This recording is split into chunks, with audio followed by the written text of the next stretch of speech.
greetings from the B-17 Flying Fortress Sentimental Journey.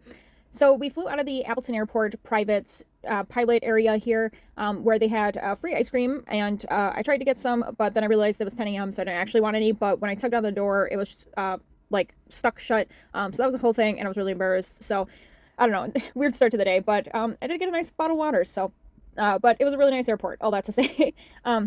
This was a really cool opportunity. My brother bought us the tickets for this, so huge shout out to him. He's a big B-17 fan. He really likes historical things like this, and you can usually catch him at Gamer Sanctum in Sparta, Wisconsin. So if you're a nerd into trading cards or board games like that, he's usually there quite often and pretty late. So, but yeah, we got to ride in this. So if you ever get the opportunity for this, taking rides in these historical planes keeps them in the air. I think there's a lot of volunteers that help keep them flying. If I understood right, there's only 3 B-17s, 2 in the US and then 1 in Europe that are currently flying out like this. So, but flying in them keeps them running versus them kind of like sitting somewhere and not getting to fly anymore. So this was really cool, but we got a little safety briefing, and during that they kind of noted like we couldn't step into the bomb room there that I was sitting in front of because it might like set things off, and then you'll see some wires that are going through there, so if we like touched or tugged on those, we would be controlling the plane, so not to do any of that. And also in the bomb room there's a lot of signatures in there, so I found out that that's from some pilots and stuff who used to serve, and then a few of the families over the years who have been in the plane, so that was really cool to find out.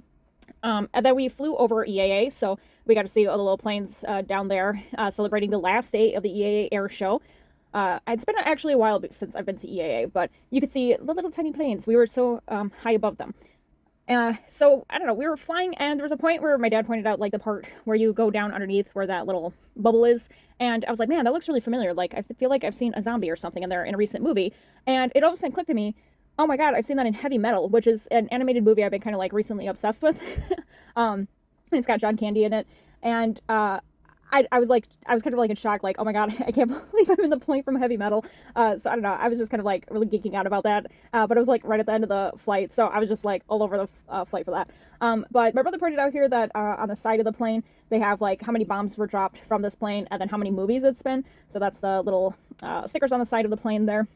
If you ever get the opportunity to do this, you should definitely give it a chance. It was super cool. My brother and I did both get a little seasick on it, so I don't know how people did this that often over like the Pacific and places like that, because it got toasty in there.